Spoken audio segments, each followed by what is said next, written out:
महर्षि वाल्मीकि एक महान कवि थे जिन्हें महाकाव्य रामायण के पारंपरिक लेखक के रूप में जाना जाता है, जो कि इन विशेषताओं पर आधारित है।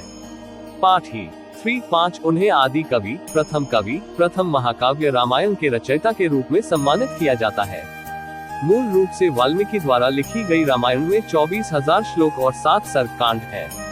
6 रामायण लगभग 480,002 शब्दों से बनी है, जो महाभारत के पूर्ण पाठ की लंबाई का 1/4 या इलियड की लंबाई का लगभग 4 गुना है।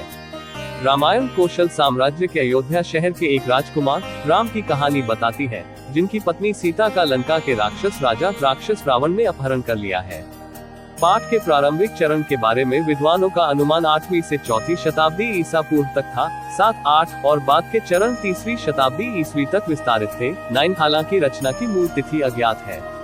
कई पारंपरिक महाकाव्यों की तरह ये प्रक्षेप और संशोधन की प्रक्रिया से गुजरा है, जिससे सटीक रूप से तारीख बताना असंभव हो गया है।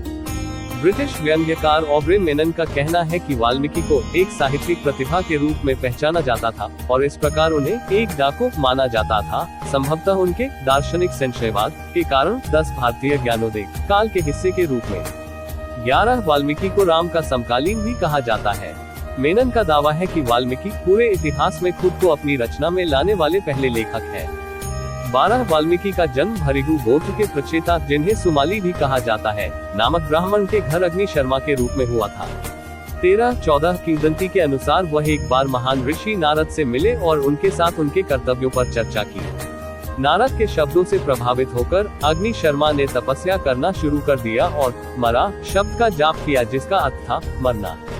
जैसे ही उन्होंने कई वर्षों तक तपस्या की, शब्द राम बन गया, जो भगवान विष्णु का एक नाम था।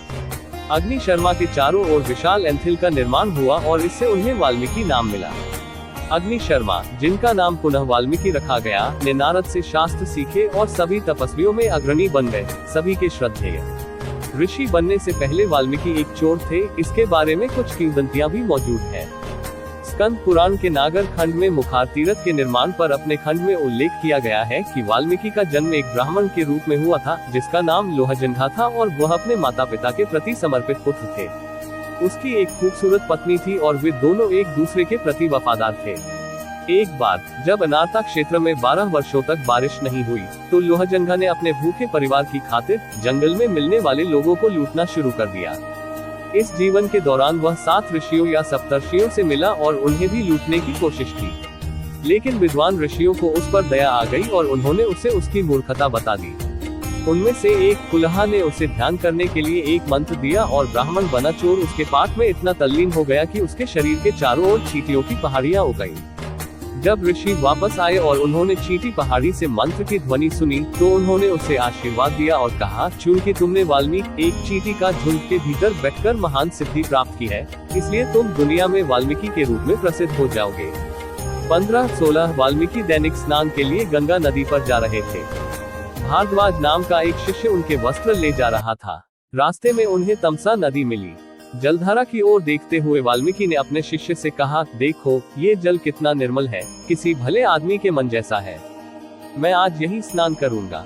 जब वह नदी में उतरने के लिए उपयुक्त जगह की तलाश में था, तो उसने एक क्रेन जोड़े को संभोग करते हुए देखा। प्रसन्न पक्षियों को देखकर वाल्मीकि को बहुत प्रसन्नता हुई। अचानक तीर लगने से नर पक्षी की मौके पर ही मौत हो गई। दुख से भरकर उसका साथी पीड़ा में चिल्लाया और सदमे से मर गया। इस करुण दृश्य को देखकर वाल्मीकि का हृदय पिघल गया। उसने ये पता लगाने के लिए चारों ओर देखा कि पक्षी को किसने मारा है। उसने पास ही एक शिकारी को धनुष बाण लिए हुए देखा। वाल्मीकि बहुत क्रोधित हुए। उसके होंठ खुले और वह चिल्लाया, मां नवादा प्रतिष्ठा त्वमग्म शाश्वती समा यत्क्रौंच मिथुनादिकम वधि काम मोहितम मां निषाद प्रतिष्ठा त्वमग्म शाश्वती समा यत्क्रौंच मिथुनादिकम अभी काम मोहितम 17। तुम्हें अनंत काल के लंबे वर्षों तक कोई आराम नहीं मिलेगा, क्योंकि तुमने प्यार में और बिना किसी शंका के एक पक्षी को मार डाला। वाल्मीकि के क्रोध और शोक से अनायास ही निकला ये दोहा संस्कृत साहित्य का पहला श्लोक माना जाता है। बाद में वाल्मीकि ने इसी छंद में संपूर्ण रामायण की रचना की। वाल्मीकि को आदि कवि, प्रथम कवि के रूप में सम्मानित किया जाता है। रामायण को प्रथम काव्य के रूप में प्रतिष्ठित किया जाता है। महाकाव्य रामायण के अंतिम अध्याय उत्तरकांड में वाल्मीकि ने महत्वपूर्ण भूमिका निभाई। हो सकता है कि उत्तरकांड की रचना मूलतः वाल्मीकि ने न की हो। उदाहरण के लिए विद्वान रॉबर्ट और सैली गोल्डमैन ने बताया है, अधिकांश कथा राम के अलावा अन्य पात्रों पर केंद्रित है और केवल अप्रत्यक्ष रूप से वाल्मीकि द्वारा सुनाई गई है, जिसे अगस्त्य जैसे अन्य पात्रों के मुंह में रखा गया है।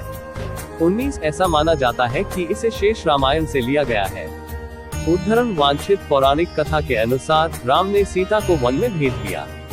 सीता को ऋषि वाल्मीकि के आश्रम में शरण मिली, जहां उन्होंने जुड़वा बच्चों लव और कुश को जन्म दिया। लव और कुश वाल्मीकि के पहले शिष्य थे, जिन्हें उन्होंने रामायण की शिक्षा दी थी। महाकाव्य का बालाकांड भी वाल्मीकि द्वारा लव और कुश को रामायण सुनाने की कहानी बताता है, जो उनके शिष्य बन गए। 20 वाल्मीकि महाभारत के दौरान जीवित थे और वह उन कई संतों में से एक थे जो युद्ध के बाद युधिष्ठिर से मिलने आए थे। उन्होंने युधिष्ठिर को शिव पूजा के लाभ बताए। एक बार की बात है, होम अग्नि के कुछ तपस्वी धारकों ब्राह्मण हत्या का दोषी मानकर श्राप दिया। शाप मिलते ही पाप ने उस पर कब्जा कर लिया, इसलिए उसने शिव से प्रार्थना की और वह अपने सभी पापों से मुक्त हो गया। वाल्मीकि ने युधिष्ठिर से कहा कि उन्हें भी उनकी तरह शिव की प्रार्थना करनी चाहिए। 21 विष्णु धर्मोत्तर पुराण कहता है कि वाल्मीकि का जन्म त्रेता युग में ब्रह्मा के एक रूप के रूप में हुआ था, जिन्होंने रामायण की रचना की थी और ज्ञान अर्जित करने के इच्छुक लोगों को वाल्मीकि की पूजा करनी चाहिए। 22 बाद में उनका पुनर्जन्म तुलसीदास के रूप में हुआ, जिन्होंने रामचरितमानस की रचना की, जो रामायण का अवधिक हिंदी संस्करण था। 23 हिंदू माह आश्विन की पूर्णिमा को कवि की जयंती के रूप में मनाया जाता है। इस दिन को प्रगट दिवस या वाल्मीकि जयंती के रूप में भी जाना जाता है और यह हिंदू धर्म के वाल्मीकि धार्मिक संप्रदाय के अनुयायियों का एक प्रमुख त्योहार है। 24 हिंदू धर्म का वाल्मीकि संप्रदाय वाल्मीकि का सम्मान करता है, जहां उन्हें लाल बेग या बाला शाह के नाम से भी जाना जाता है। एक संरक्षक संत के रूप में उनके लिए समर्पित ढेर सारे मंदिर हैं।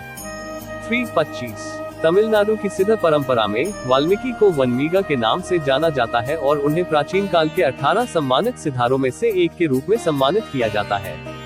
26 एटुकुडी मुरुगन मंदिर नागापट्टिनम उनकी जीव समाधि का घर है।